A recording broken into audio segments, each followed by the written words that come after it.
Hi, everyone. My name is David Kimmelman, and welcome to the second episode of Working. Working is the podcast that is committed to sharing with all of our listeners and our viewers the sometimes cold and hard realities of working through candid, frank, and honest conversations and dialogue. My guests and I will be our authentic and unapologetic selves as we help you navigate the challenges of career and job searches and your overall career journey. So today, I'm excited to be speaking to my guest. This is a woman that I have known for 27 years, and she is a true force in the world of building companies by creating innovative and thought-leading people practices. Over the years that I have known her, she is always led by being her most authentic self. So today, we will be talking about how people can be and need to and must be authentic and self-aware in order to build successful and fulfilling careers. Throughout your career journey, authenticity and self-awareness should be at the core of what guides that journey. So a little bit about my guest, Christina Luconi. This year, she relaunched People Innovations to help high-growth companies scale through bold and business-aligned people strategies. With a career spent building and scaling the human side of startups into public companies, Christina brings a rare blend of creativity and operational rigor to building cultures that fuel business performance. So Christina is a former Chief People Officer of Rapid7. She's held executive leadership roles at Stake and Sapient and advises MIT, Harvard, and several growth stage boards. Christina is known for turning culture into a strategic advantage, not a perk. And now, let's get working with Christina Luconi. Hey, Christina, welcome. And thank you so much for joining me at the early stage of my next career in podcasting. well, you know what, David? I'm so happy to be here with you. But also, as you were saying, 27 years, like the fact that we're even using numbers like that is frightening. But I was thinking back to when we first met, and you were meeting me when I was in my first iteration of career. I'd gone through my first two jobs, I guess, and I was just introducing myself to consulting, which I did for a little while, and that was with one of your companies. So yeah, that was a very long time ago. Well, it's so interesting, when we, as the podcast will go through and talk over the course of our episodes about networking and how that all works, the very first time when we met, just so that, for the audience to understand how these things work, this was my first VP of HR position at a startup company. Your dad was on the board of our company, and there were a lot of challenges, and one of the things I was tasked with going in was helping to revitalize and build this culture in the organization. And that's when we got introduced to you, and it was a really interesting time because the CEO, who I ultimately established, built a wonderful relationship with, and he even hired me as a consultant a few years ago to help him with a startup company that he was a fractional CEO at. But back in the time, he didn't quite get the people side of the business.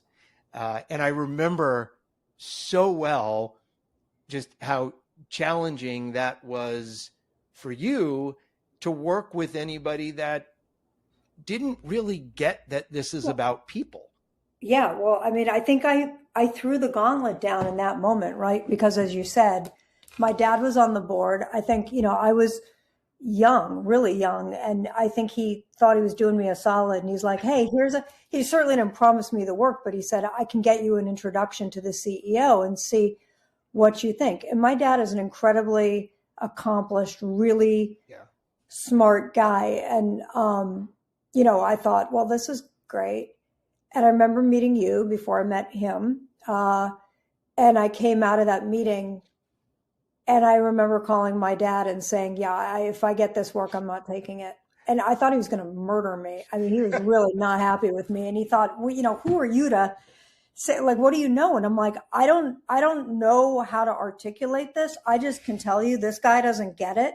Yeah. And I won't be effective if he doesn't really truly care about this. He says he cares. I can tell he doesn't.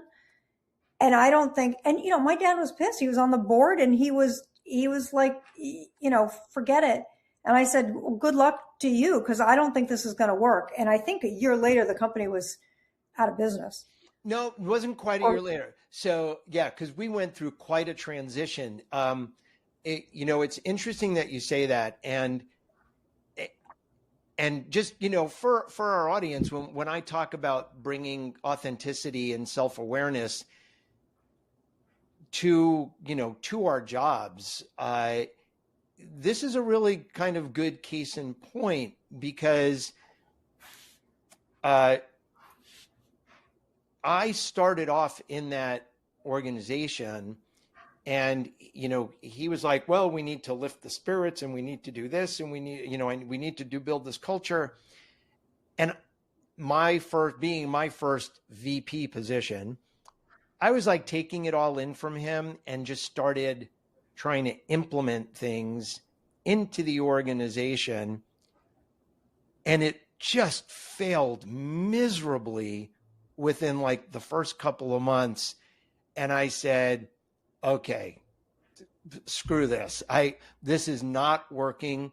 And I went back to him and I said, this is all wrong.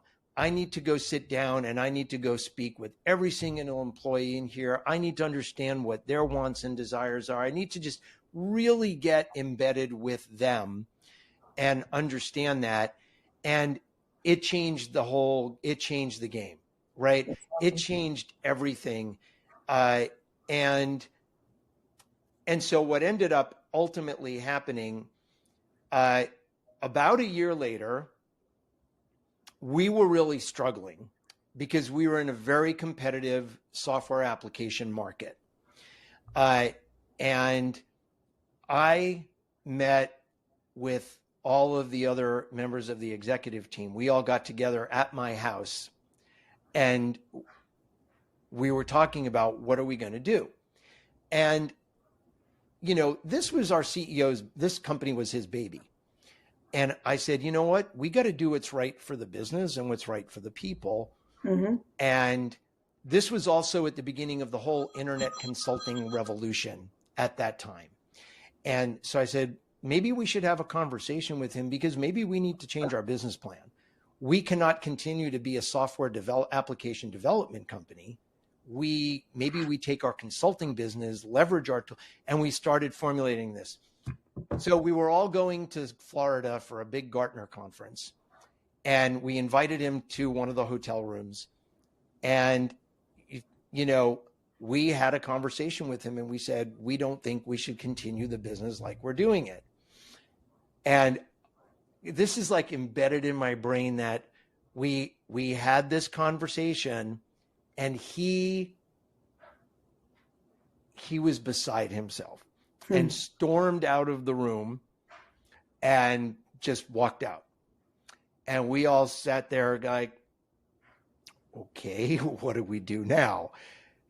He came back about 40 minutes later, apologized for storming out, and it began the process of us reinventing the business. We went out and raised another $10 million in funding. And started to be this internet consulting company using our software tools. Oh, that's amazing. But I learned such an amazing amount during this time about, like, not that I never had a voice because I've never been shy about stating my opinion. Sure. and my feelings. But as a business person, this changed kind of everything for me about how I looked at business and how I looked at the people side of business. Because we had to do a layoff, revamp the company, rehire the company. And then in 2001, the bottom was falling out. Yep. In the dot-com bust. I had to lay off a lot of people again, including eventually myself. So, but that's kind of how we got to know. Right. Well, you said something really interesting in there. Thank you for filling in those gaps too, because having done that, I didn't know exactly what ended up happening. It was quite a ride. It sounds like it. You said, what was in the best interest, I'm paraphrasing here, but what was in the best interest of your people, but also the business. And I would add in, I've always sort of viewed it as like 3 circles, like a little bit of a Venn diagram, like the people, the company, and the clients or the customers, right?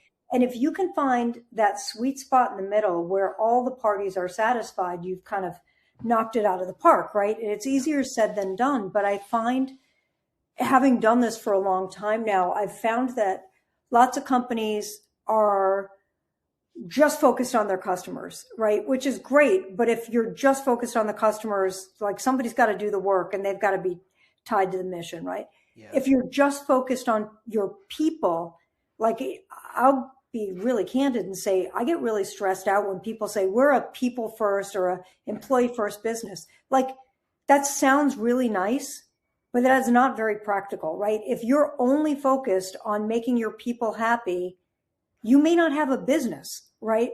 To pay your people or to keep them employed so happily. So I really do think you have to look at the big picture, and that's where you end up finding the right results to kind of make it. Yeah, I couldn't agree more. If you wouldn't mind, I'd love to ask you if you could. So, when I introduced you and I said, from the time I've known you, you've always, you always impressed me as you were always honest. You were incredibly, I think, self-aware and knew what you wanted. And you were your authentic self. Can you talk about like your career journey? What was like, were you like always like that when you started? Did you start off at CTP at Cambridge Technology? No, I started out at CSC Index. At CSC Index. Okay. So, yeah, was I always like that? Probably not. I think I grew up, without boring you with like a long, this is me story. We referred to my dad. My dad has 3 degrees from MIT. Like I was not following in that path. He's an incredibly bright guy. Right. Like to think I'm smart, but like not like that. Right. And he was the first person on either side of the family to ever go to college. And I thought, okay, that's probably not my route. I'm definitely not a scientist or like and we found out later, I had an incredible childhood. My parents were amazing. And yet my worst childhood memories come from sitting with my dad trying to learn how to do like math equations at our kitchen table. And, I remember my younger brother like shouting from down, like upstairs, like X equals blah. And I'm like, oh my God, I hate everybody. This is so awful. I went to college and, my freshman year, like now kids are diagnosed with learning issues when they're in kindergarten. Yeah. I'm old. So like, I didn't figure it out until I was in college. And one of my professors took mercy on me, like saw I was struggling and put me through a bunch of tests and found out I have dyscalculia, which is the math form of dyslexia. And that was the biggest light bulb. That was probably one of the most game-changing things that ever happened to me, because I thought in a moment, oh my gosh, I'm not stupid. I just learn a different way. Like I can't process with my dad. Like he's extraordinary at something that my brain doesn't work that way. As soon as I learned there was a reason for why I thought the way that I thought, then that changed everything for me. And then I gained more confidence because I, sort of not feeling stupid is a big empowerment thing, right? And then it was just like, okay, and then I have the skills to figure stuff out. I just can't do one particular thing. And I went to my, first job out of school, and I was working. My first job was recruiting at a hyper growth consulting firm, and the people I was hiring were just out of like the best business schools, right? So Harvard and Sloan and Dartmouth, et cetera. Yeah. And as I got to know these students, kids, whatever, I thought, oh my gosh, like they're really smart, really capable people. But if they can do this, like, why can't I? And that started me down this path of why not me? And I literally have like this little yellow sticky note in a frame above my desk that says, why not me? That I just always look at, because I think so much of the time we get in our heads and tell ourselves what we can't do or we think we're not capable of. And I truly, at like age 24, realized, I mean, aside from maybe basketball, because I'm 5'1", like I can do anything I put my mind to if I want it bad enough. And then I started testing that out. So for me, I thought, okay, well, I think if these people I'm hiring, I think are great, but I could maybe do what they do, what would that take? So I put myself through a master's program, because you couldn't be a consultant at that company without having a master's degree. Okay. So I did it and gave up my life for 2.5 years to do it at night and weekends. Wow. And then became the youngest consultant in the company and did it for 2 years. And I'm so grateful that I did, because it gave me another perspective on how to work with clients. I got to flip outside of the business and focus externally.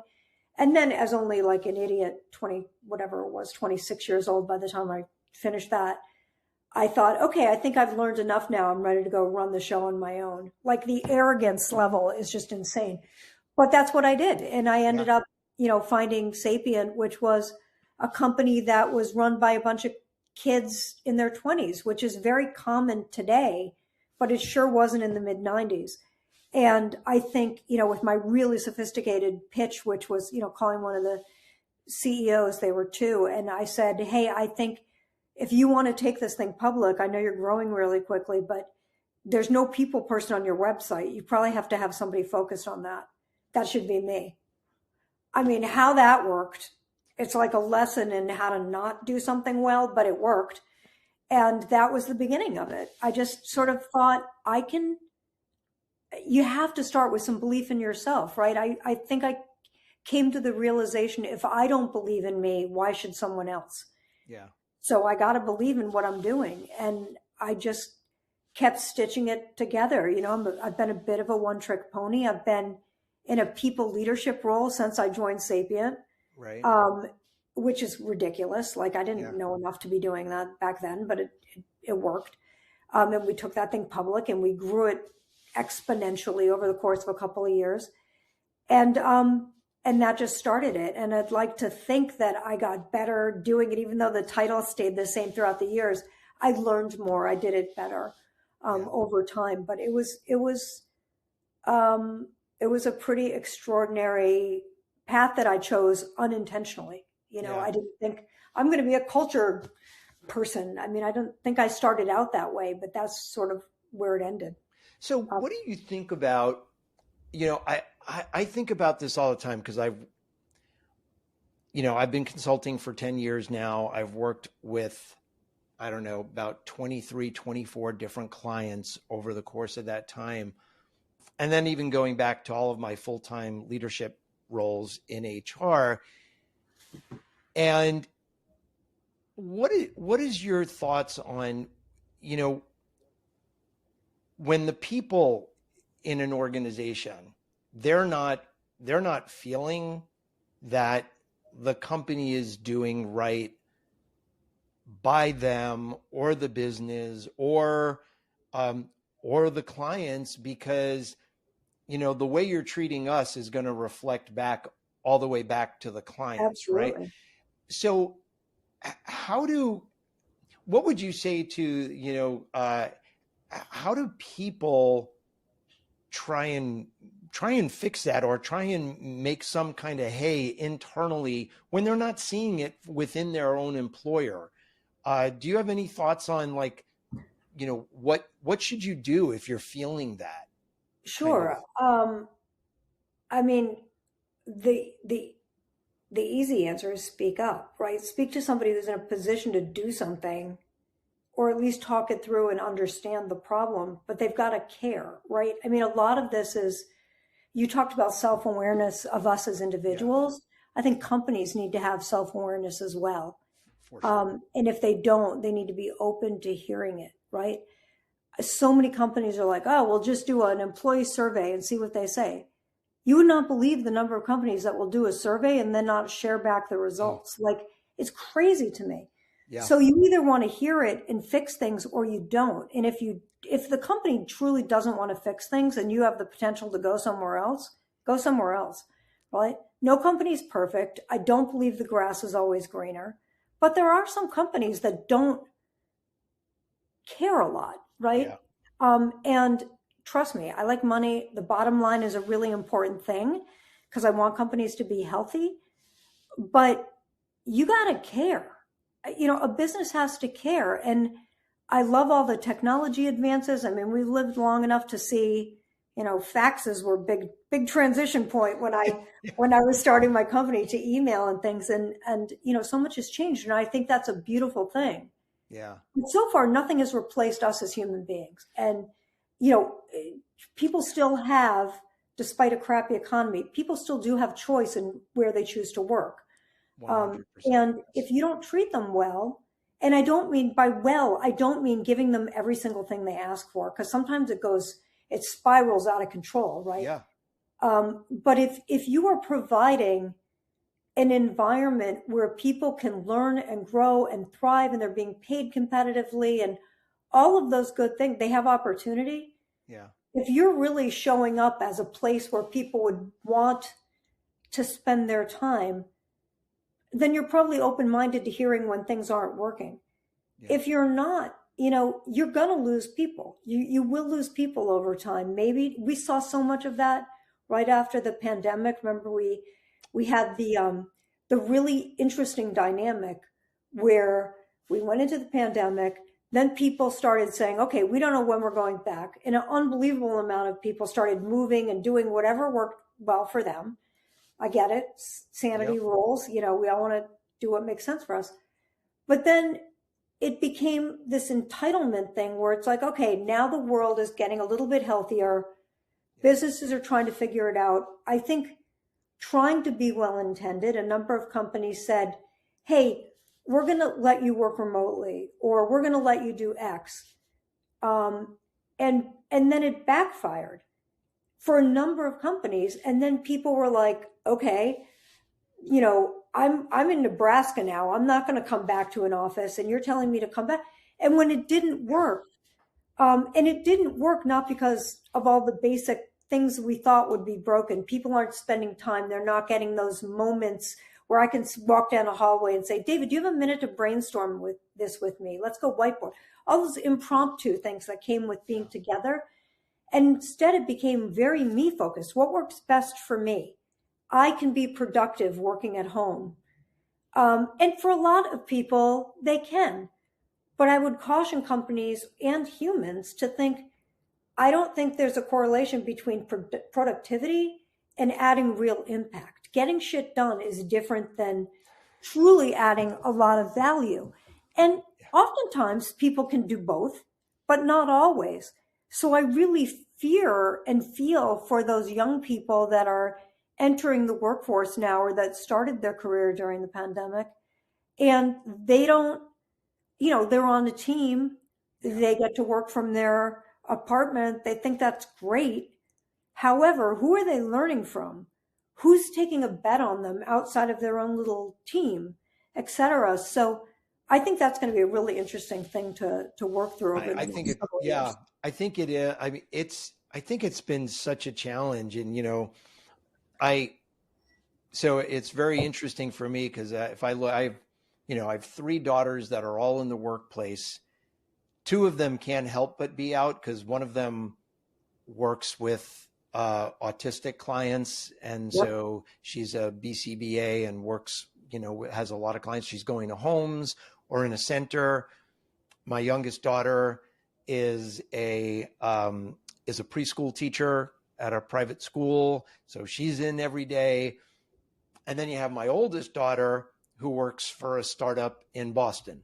Yep. And she's completely remote. Although I think they try to get them in once a week or something like that. But otherwise, she's just remote and loves being remote.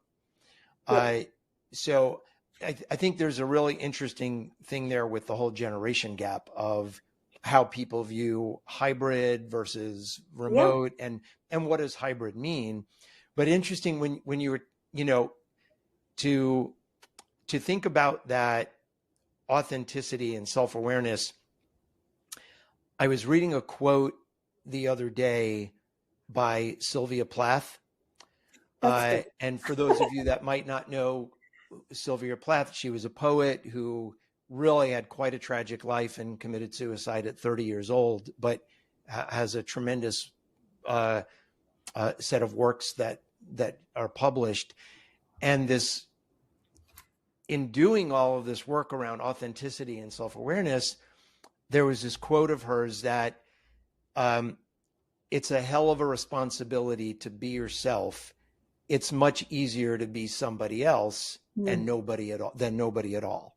Interesting. Right. And then in reading that, there was another woman who took her quote and went a little further.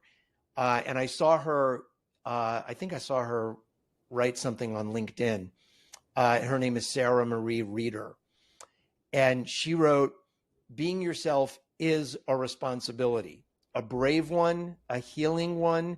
So I'm determined to keep peeling back the layers of who I had to be to survive and to choose who I got to be now, real, present, finally learning to breathe on my terms this time. And I was like, wow. Yeah. And part of what drives me crazy when I think about authenticity is I interview so many people. And over the course of 35 years that I've been doing this work in HR and recruiting, it is so rare that I ever find anybody truly authentic in an interview where, Really? yeah, I think it's so rare. I will ask people all the time. So for all you people looking for a job out there, take note that when somebody asks you a question of, what are you really looking for? What do you really want to do that's going to make you feel fulfilled and accomplished in your work? And the majority of the time, I get people telling me something that they think I want to hear them say. And for me, that lacks this authenticity of, so I've begun telling people on interviews over the past months, and I will say to someone, okay, I want to share something with you right now. And I was asking you this question, and this is how you answered me. And my feeling about interviewing is that if you don't tell me who you truly are, right? If I can't get who you are as your authentic self and what you want to do in your career, then if you do a wonderful job of selling yourself to us, but you've sold yourself to get this job, but it's not really what you want, but it's you want a job, right? That's not going to work for anybody. And my job as an interviewer, I want to make sure that we're aligned. Absolutely. I want to make sure that this is the right job for you and for us and for all the people downstream that you were talking about before. clients or whatever you're doing, or whoever you're serving. And I find it so frustrating that I can't get people to do that. When I finally tell them, do that with them, they get a little better. But I think people are so scared to be who they want, to be who they are, because they're scared that won't be good enough to get the job, or it won't be saying the right thing to get the job. I think that's true for jobs. I think that's true in life. I just, it's sad. And I don't know where that comes from, right? I mean, if I'm just play it out logically, like we only have one life that we really are sure of, right? Yeah. Why wouldn't you want to live your best life? Like, why would you want to be, like, work is a hard thing, right? It's something we get paid to do, but if all things being equal, especially for the people that are listening to this, I'm not talking about, some people that don't have the option, but if you have an option for where you work, why wouldn't you want it to be aligned with your set of personal core values or whatever? I mean, why wouldn't you try to do that? And sometimes, especially for younger people, like you got to earn the right to get into those environments and stuff. It's not like every job is going to be the total layup. But why wouldn't you try to do that? Right. And I'm floored. And I think the thing that like really highlighted that for me was Mel Robbins, who's, probably the most well-known podcaster now. Right. I went to go see her because she speaks pretty authentically. And I went to go see her several months ago when she was in Boston. And the thing that she's phenomenal, nothing but praise for her. But the one thing that she does that like, I thought, wow, this is where we diverge in our thinking. I might have said this to you before. Yeah. It's you can do it. Like, I believe in you. I love you. I believe in you. And I thought, I mean, maybe I think she's onto something because people clearly need to hear that. She's got a huge following, and I think people need to hear that. And maybe if they feel like somebody believes in them, maybe they'll have the courage to take those steps to be more bold, be more themselves, etc. I just personally have a really hard time because that feels inauthentic to me. Yeah. I'm not going to tell any person that I've never met, I believe in you. And maybe I'm taking it too literally, but like, give me something to grab onto. Show me that you want to believe in yourself, and I will be your biggest champion. Yeah. But if you just abdicate responsibility for yourself, like, you've lost me before we even start. So that's probably akin to I'm with you on that. It's one of the things that, like, every time I watch the podcast or listen to the podcast, and even beyond the I believe in you, it's the and I love you. Yeah. I'm like, I reserve I love you for the people closest in my life. And I don't love everybody. Right. I like a lot of people, but I don't love a lot of people. And so I kind of agree with you. But I do think that people need that kind of. Yeah. Well, here's the interesting thing. People that need that kind of affirmation from somebody else, I think those are the ones that really need to kind of do that self-checking of that self-awareness, and really thinking about, okay, what did I wrote I posted something on LinkedIn today about this, and it was like, if you've been laid off from a job, or you were fired from a position for poor performance, you could go and you can rage and you could get all bent out of shape. And what I kind of said at first step is take a breath, right? Let yourself process what's just happened to you, okay? Because no matter what, this is a loss, right? You lost your job. And you've got to internalize it, and you got to feel what you're going to feel. So let yourself do that. Don't take too long, but let yourself feel something, right? But then you need to step back and you need to say, is there something I could have done differently where maybe I could have avoided being part of that riff? Or, or I wouldn't have got fired. And I remember Clark Wilmot, who was a dear, dear friend and mentor of mine who passed away this year. I met Clark after my very first startup company. I worked my ass off for 12 months. I grew that company single-handedly as a staffing manager from 20 people to 150 people in 12 months. Wow. This is back in 1996, fall of 95 through the fall of 96. No internet, no LinkedIn. These are the good old days of paper resumes in the mail. Newspaper advertising. You get the Sunday paper because it's got 70 pages of job ads, right? And so I helped build this company. We IPO'd in July 3rd of 1996 with no revenue, nothing. And this was the time, right? This was the .com boom. Yep.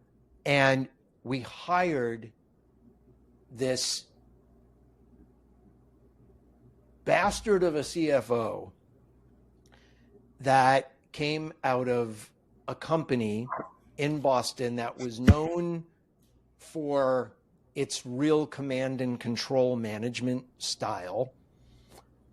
And this guy, as a CFO, said, he had to have HR reporting to him, which I had learned through seeing people like Russ Campanello speak at a NERA conference that HR should never report into finance, into a CFO. Well, long story short, this guy fired me in September of 96 and was just a mean-spirited human being. And this was, I had one kid. My wife was pregnant with our second. She had her second during that year, and I was working a good 60 hours a week.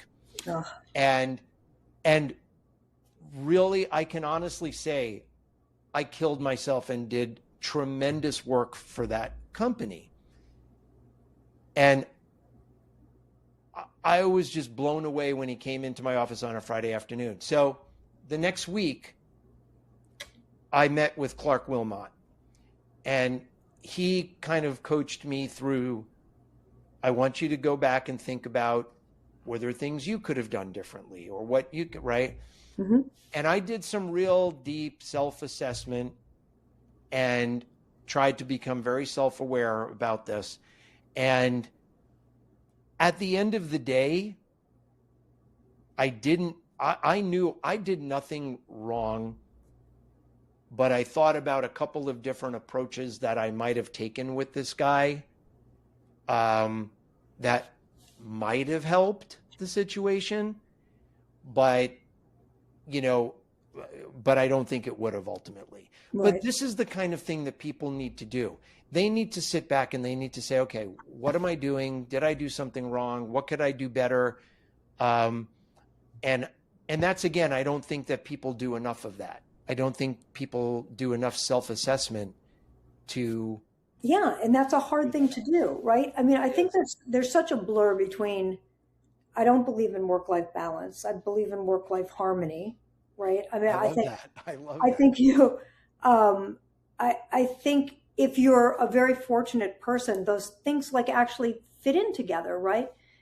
And I know we live in a world now where lots of people don't, they want a job. I need to pay bills and the rest, and I want to live my life. That's fine. But I think for those of us who have stumbled onto like, I actually like getting up in the morning. I like what I do for a living.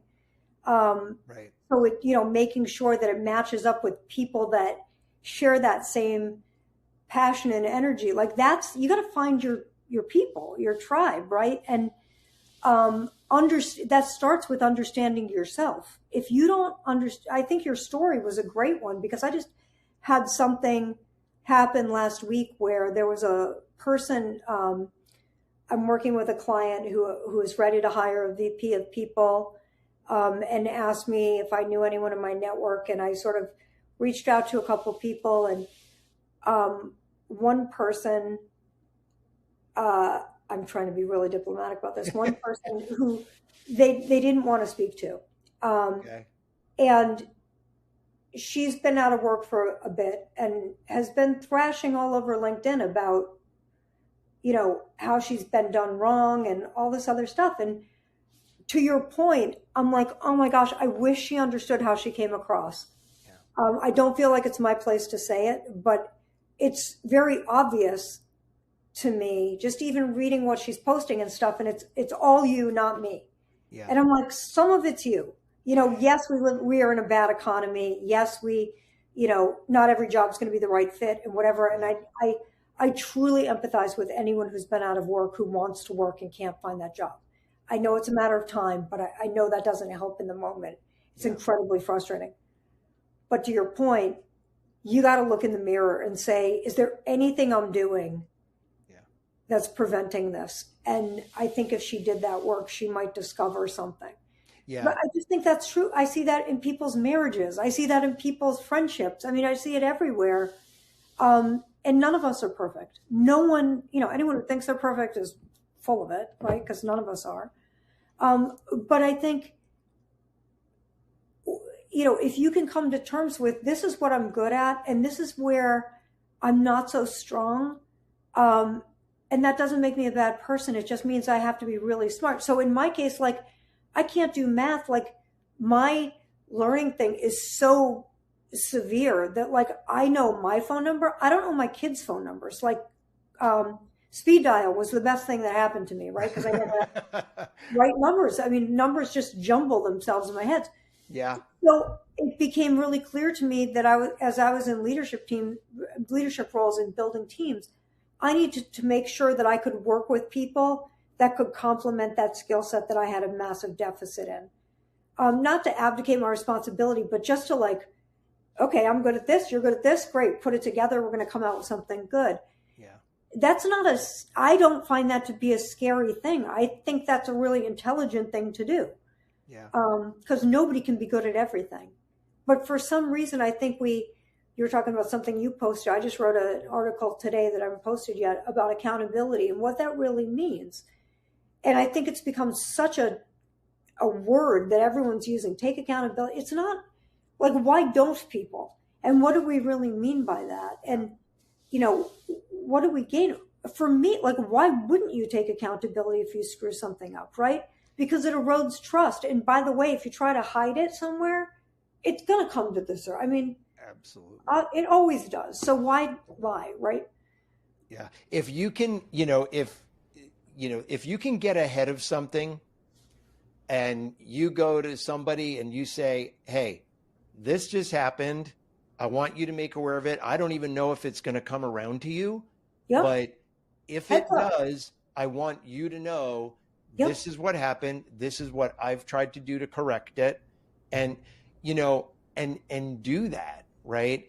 And the other thing, you were talking, when you were talking earlier about how you contacted like the CEO or something about you need a head of people. You need someone there, right? And it was making me think about, people need to be bold in not just in their interview, but how they get the interview, right? And because number one, and again, I'm going to talk so much more about this over the course of the series, in networking, because networking is an art, right? Absolutely. And most people have no clue how to network or what networking really means. Yep. And, but I remember so when I was back at Riverton and we had our last round of layoffs, and I included laying myself off, and this was in the summer of 2001, and I took some time off. I was like, okay, I'm going to reconnect with my family, and then I've got such a great network. Come September, I'm going to start networking. I'll have a job in no time. And then 9/11 happened, and everything shut down. Nobody was hiring anybody in HR. I mean, it was terrible. Yep. I was out of work for 9 months. Wow. I did a very small amount of consulting, but I was basically out of work for 9 months, burned through 401k money, all this kind of stuff. And I got an interview with a company called, which you know of, but called Lee Hecht Harrison, to be a VP of business development for all their career management and outplacement and so on. And I had to give my final part of my interview was giving a presentation about the outplacement industry. And I said, okay, I'm going to be honest and see where it gets me. And I did this presentation. I said, well, I've researched all of your biggest competitors. So, and at the time, it was Lee Hecht Harrison, a company called Right Management, and DBM, otherwise known as Drake Beam & Morin, years ago.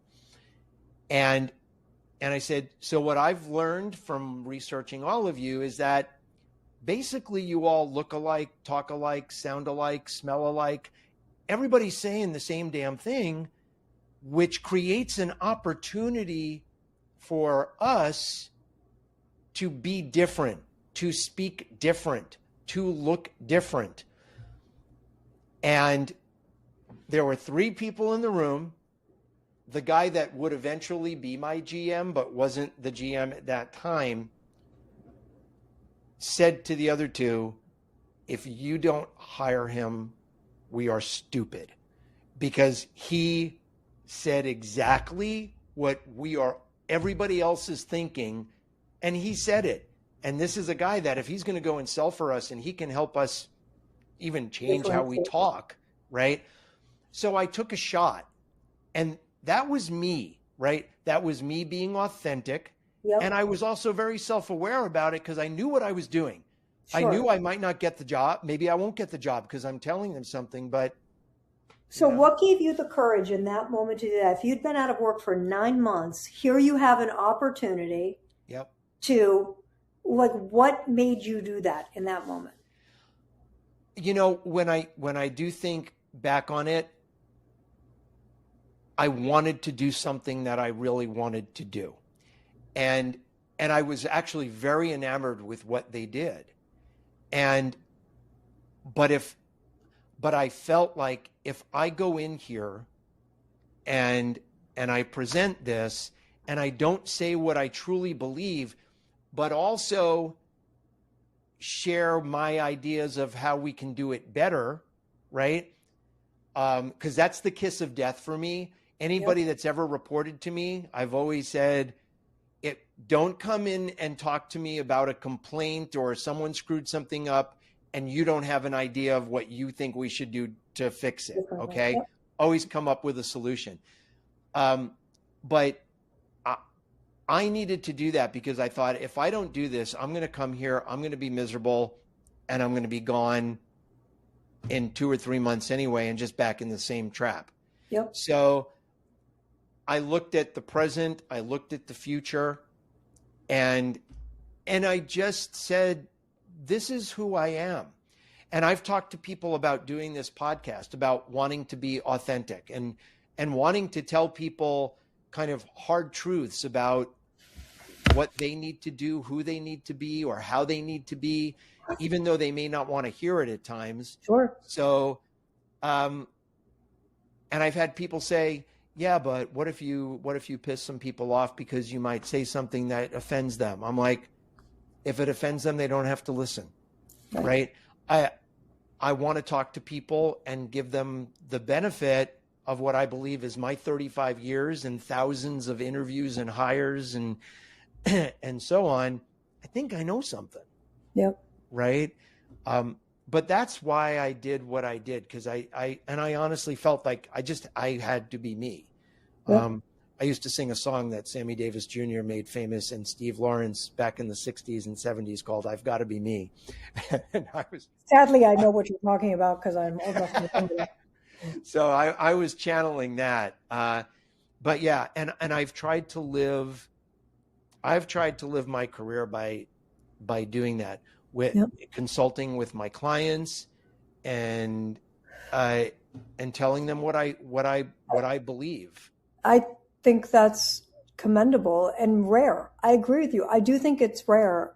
And I'm grateful for those of us who have figured out how to do it. I do think there's some amount of courage that comes with it. And I don't frame it that way. This is just how I live, and it's how I've lived for 30, 40 years. But I think I've come to terms with, like, I would much rather be respected than liked in a work situation.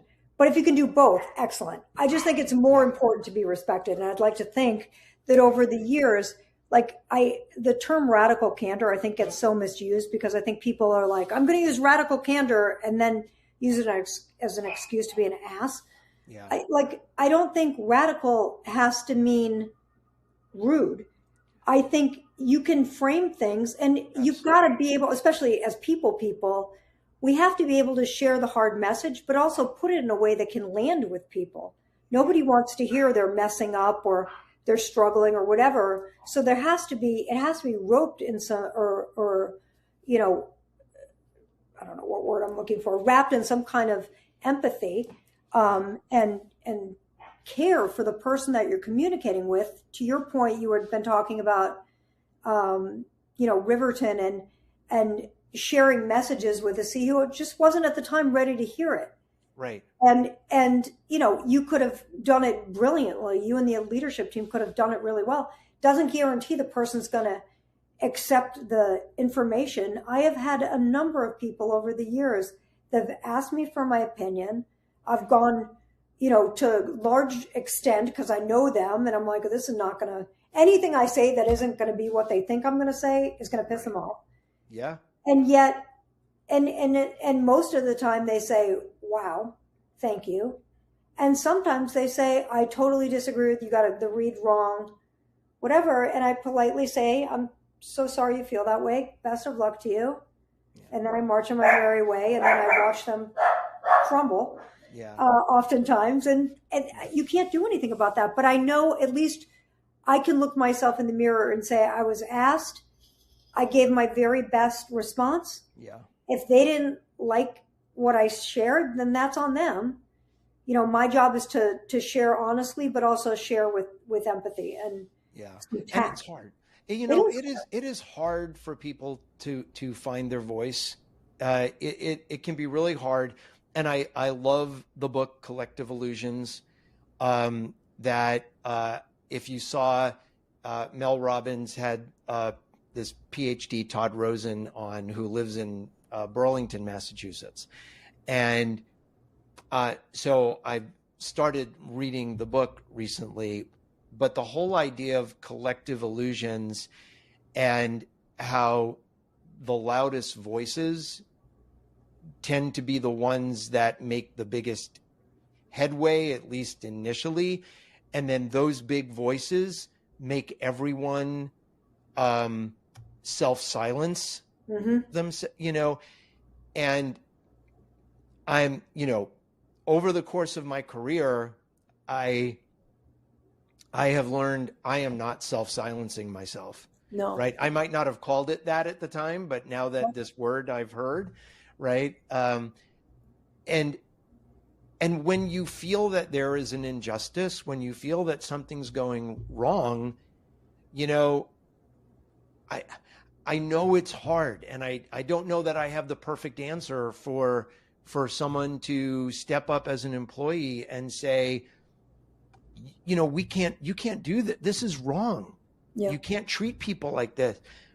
But there's a bigger voice than them out there, and they just retreat. Right. But I think that's why people like us have jobs, right? Because if we have to be the voice for people that don't have the voice. Yeah. And I think that carries a lot of responsibility because it can't just be my opinion. I really do have to voice, when I was in the CPO role, I do have Right. to voice what I'm hearing, Yep. even if I don't see it myself, So, you have to have the data, you have to have the anecdotes. And then you have to be able to say, and this is how this can work. This is what we need to do in this environment.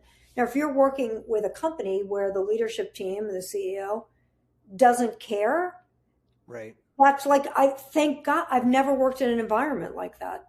I think I'm not great at a lot of stuff, but I'm pretty good at picking CEOs and strong leaders that I think at least get this. I think I never would have had a career or any success if I worked for people who didn't care about this. So that I think I figured out. But then it's land. Just because they get it doesn't mean they understand how to change it or do whatever. So I really do feel like for individuals, finding your voice, finding the courage to speak up, at least to people that you really feel like you have a relationship with and will listen to you, Yeah. is really important. But for people in our roles and people roles, take that responsibility really seriously, because I think we live in a world where this, for so long, I remember when we started our careers, like HR was a joke. We were like the complaint department, the people that fired you. It's like going to the principal's office. Like I have spent my whole career. Policies and procedures. That's what we were. I hate policies. I like guidelines. I'm like the anti-HR person, to the fact that in my first job, I like rebranded the whole thing, right? And started saying people strategy because I couldn't get my head around human beings being called resources. Yeah. I mean, just like the arrogance of youth is a beautiful thing. But then I just kept going with it because I think I was on a roll, and it served me well, right? The not that I will ever claim that I have all the right answers. I definitely don't. I've messed up a million things. But I think I knew enough to help scale companies and not lose their soul in the process. Yeah. Right. And that, for me, is the thing I'm most proud of, right? I've been really fortunate to have been part of some really amazing companies, and I've been part of taking things public, and all of those things are great. Yeah. That is not what I care about. What I care about is I was part of creating companies that created thousands of jobs for people that they're still saying that was the best job of my career. Boy, I love that environment. That spoke to me. And I think that is something that I will, I'll be old and have Alzheimer's and remember the people that are saying, like, I'm so grateful I was there at that time. That was something that was really special to me. And then I got to play a role in that. Yeah, I think about that a lot in this career that it's funny. There's nobody chooses recruiting for a career. People choose HR for a career. There are a lot of people that'll go to college and go and get an HR degree or right, but there's nothing called a recruiting degree. Nobody gets that. And that's where I cut my teeth in recruiting, and still have my hands in it today with my consulting work. And I look back and I say, at the end of the day, when I am completely done with this career, I can look back and really be proud of the work I did to help thousands of people find jobs, get jobs, grow in jobs.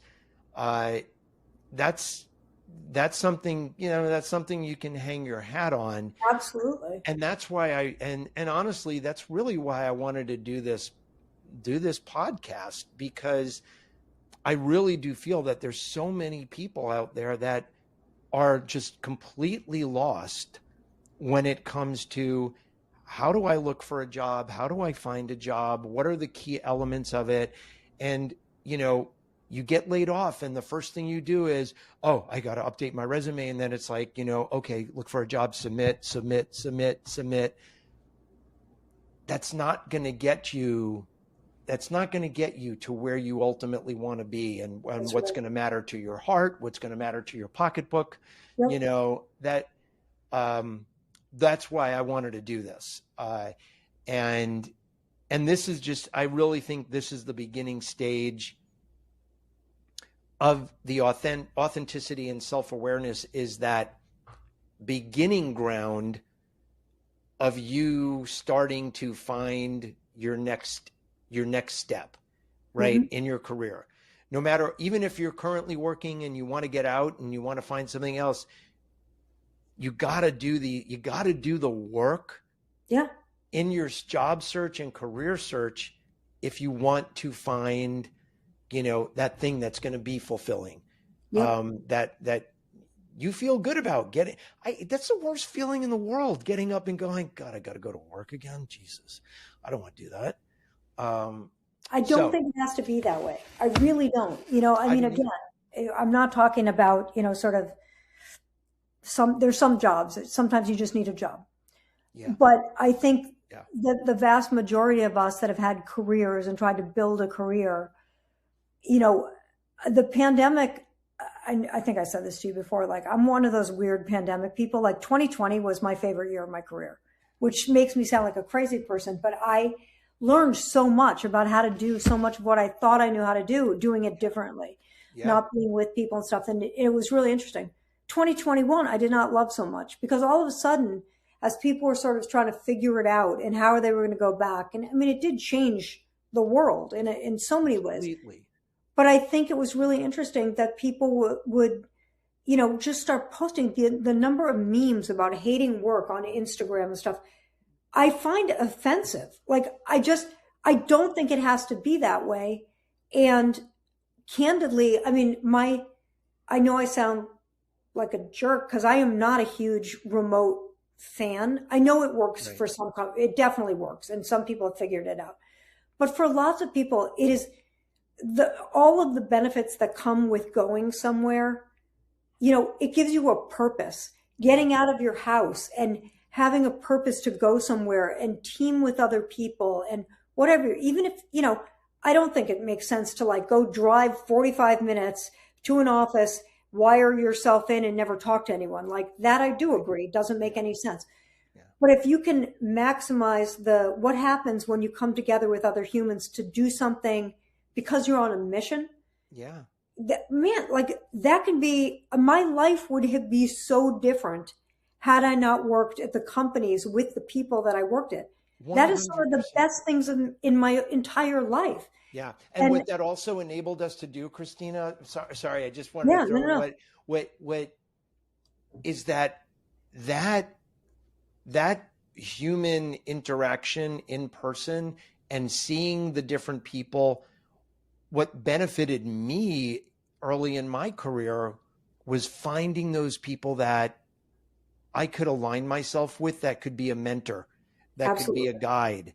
And I'm sorry, you don't get that through Zoom or Teams or any other, outlet. You just don't, but you do when you spend time with people.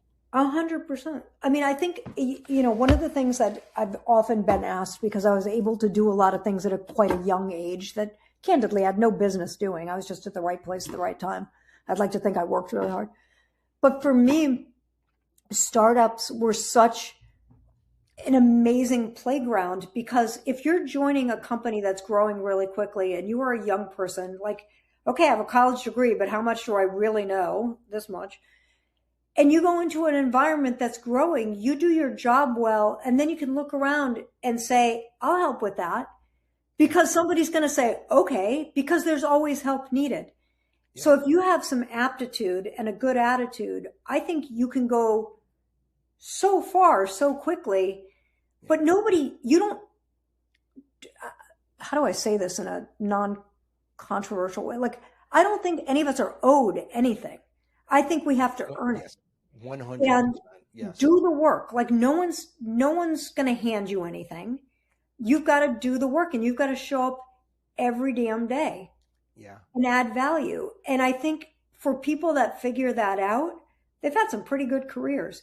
But if you're just sitting around, like, I may have shared this story with you over the years, but years ago when I was at Stake, this was well before the entitlement thing was really picking up speed. And there was a young guy who had joined the company right out of school. So what do you graduate in May? And we were going through our annual cycle. So say it was at the beginning of the year. Maybe he had been there for 6 months. Okay. And he did not get promoted because he hadn't done anything to be promoted yet. Right? Usually people are around, they add some impact, whatever. He's working on a big project. Project hadn't even finished yet. So, he was talented. He just wasn't going to get promoted within 6 months. Right. His mother called me and she gave me an earful on how dare we not promote her son because he's so hardworking and he's so talented. And I probably had my least graceful moment as a people leader, which was the fact that his mommy is calling me is probably part of the problem. And she didn't get it. And the kid quit, a couple of months later and fine. But I just thought, are you kidding me? Your mom's going to call? Why don't you just man up and have a conversation with me about, can you just explain to me? I thought I was doing really good work. Help me to understand why I didn't get promoted. And we would have had a really good conversation. And I would have told him, if he kept it up, he'd probably be promoted in the next cycle and whatever. Right. But you wronged me. It's all on you. You guys wronged me. Screw you. My mother's calling you. Okay. Just anyone listening, never have your mother call your workplace. That's just not, this seems like table stakes. Never have anyone call on your behalf. Yeah, never. Just you got to learn how to do that. But your point, you talked about mentors and stuff. I think we live in this world where, can you be my mentor? I don't even know you. I don't believe in a world where a mentor is you probably have a million mentors, right? I look at mentors or anyone who's mentored me as my own personal board of directors. I go to some people for this. I go to other people for this, but I'm also very cognizant of what I'm giving back to those relationships because nobody wants to be called and said Christina, I need your help with X. And you haven't talked to me in 3 years, but you're asking me for a favor. And I will generally always help people. If you ask me for help, I will find a way to help you. But if you do it under those circumstances and never, can I help you or thank you or something, I may not help you twice, right? It is a give and take for sure. Yeah. Yeah. No,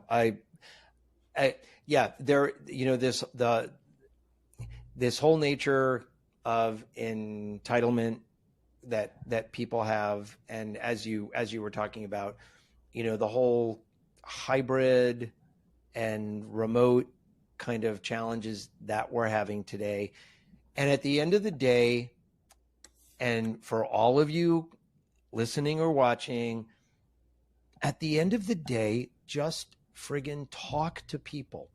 Talk to someone. And if you feel that you have your direct manager, if you think that they won't listen to you, well, think about, okay, how have I approached this in the past and I haven't gotten anywhere? So what does that say about you? And okay, if I make this change, right?